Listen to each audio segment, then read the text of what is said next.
ஏன் விசாரணை பண்ணக்கூடாதா? இந்த மன்னராட்சியா? அதெல்லாம் முடிஞ்சு போச்சு. 2026 மே 10 முடிஞ்சு போச்சு. மன்னராட்சி தூக்கி எரிஞ்சாச்சு. ஊழல ஒழிச்ச மாதிரி பெண்களை அருவருப்பா பேசக்கூடிய கலாச்சாரத்தை ஒழிக்கக்கூடிய ஒரு ஆட்சியை உருவாக்கணும். இந்த மெசேஜ் என்ன தெரியுமா? இனி வரும் காலங்களில் எதிர்க்கட்சி தலைவரையே கைது செய்யறோம்.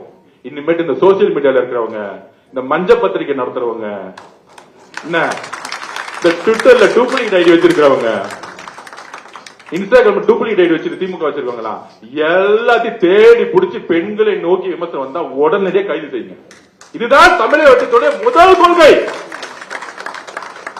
ஊழல ஒழிச்ச மாதிரி பெண்களை அருவருப்பா பேசக்கூடிய கலாச்சாரத்தை ஒழிக்கக்கூடிய ஒரு ஆட்சியை உருவாக்கணும். அதுதான் எங்களோட தலைவர். இவ்வளவுதான் சிந்தனை. அது எந்த பெண்ணா இருந்தாலும் சரி,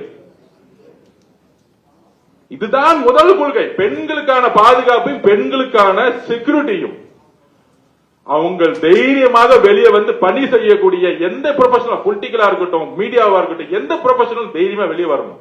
அப்படி இருந்தா அப்படி அது அவங்களுக்கு யாரெல்லாம் முடக்க பாக்குறாங்களோ அவங்க கைது செய்யப்படும். அப்ப இந்த கலாச்சாரத்தை ஒழிக்கணும்.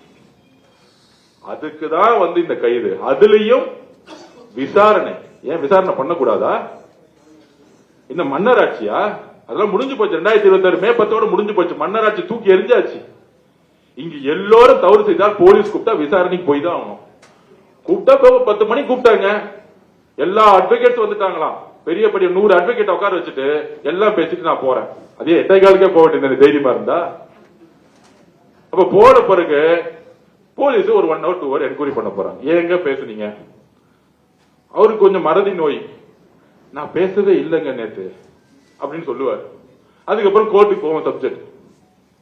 ஆனால் தமிழக பெண்களுக்கு எங்களுடைய தலைவர் ஒரு உறுதியும் நம்பிக்கையும் முதல் முறையா கொடுத்திருக்கிறார். தவறு செய்தா நான் யாராவது கைது பண்ணுவேன். அதுக்கான கான்சியஸ் பத்தி கவலைப்பட மாட்டேன்.